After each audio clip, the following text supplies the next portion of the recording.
หินอะไรล่ะเป็นเม็ดทรายมีไหมทรายมีหรือเปล่า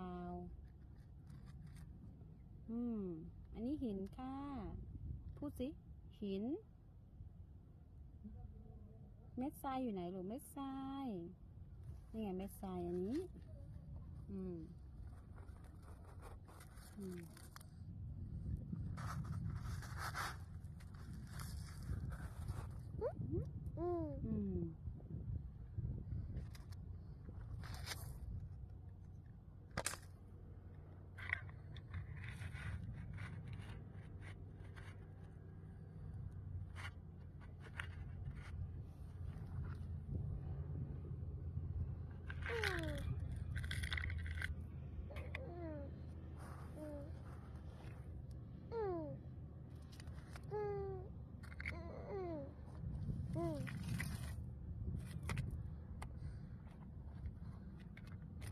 ปูวิ่งเต็มไปหมดเลยอ่ะที่ทะเลแต่เป็นปูตัวเล็กๆอุ้ยวิ่งเยอะมากเป็นปูเสฉวนอ่ะวิ่งเต็มไปหมดเลยมันจะรอเวลามันวิ่งพร้อมกัน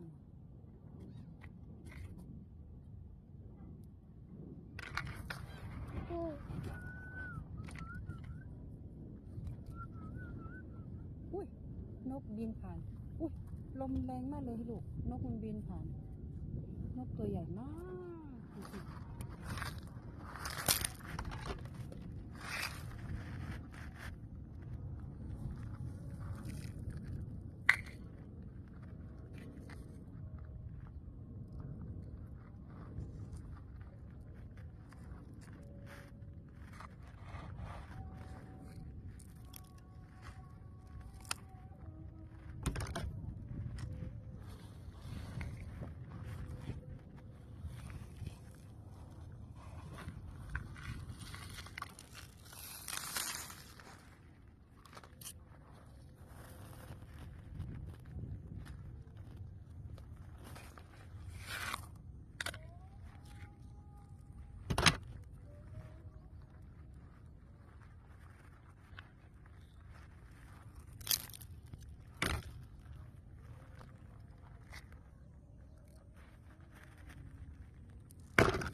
Go,